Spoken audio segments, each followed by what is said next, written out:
बघणार का? पुण्यातील हा जगात भारी 3.25 करोडचा बाथटब. सॉरी फक्त बाथटब नाही तर हा 4.5 BHK विथ बाथटब. याचं लोकेशन अँड प्राइसिंग सांगतो, पण अगोदर हे 5 स्टार हॉटेल सारखं लक्झुरियस वॉशरूम तरी बघून घ्या.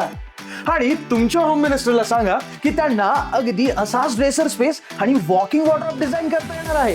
पण तुम्हाला तर ही मास्टर बेडरूम जास्त आवडेल ना, पण मी सांगतो तुम्ही या 15x25च्या लिव्हिंग एरियाच्याच प्रेमात पडणार आहात. कारण इथे लिव्हिंग सेक्शन सेपरेट आहे आणि डायनिंग सेक्शन सुद्धा सेपरेट. आणि या किचन मध्ये एक नाही दोन नाही तर 3 kitchen platform with kitchen trolleys. इकडे सेपरेट ड्राय एरिया आणि इकडे असणार आहे तुमची सेपरेट सर्वंट रूम सुद्धा. या माझ्यासोबत लोकेशन जाणून घ्यायचंय ना, तर या बाल्कनी मधून तुम्हाला बघायला मिळणार आहे इथल्या बाणेर पाषाण हिल्सचा व्ह्यू. अर्थात प्रोजेक्ट असणार आहे बाणेर पाषाण लिंक रोड वरती. आणि प्राइस जाणून घ्यायची आहे का, अजून संपूर्ण घर बघायचंय का, मग लगेच कमेंट मध्ये बाणेर टाईप करा. आणि हो, याच्या प्राइसिंग आणि डिटेल सोबत याचा व्हर्च्युअल टूर YouTube वरती एक्सपिरियन्स करा. धन्यवाद. जय महाराष्ट्र.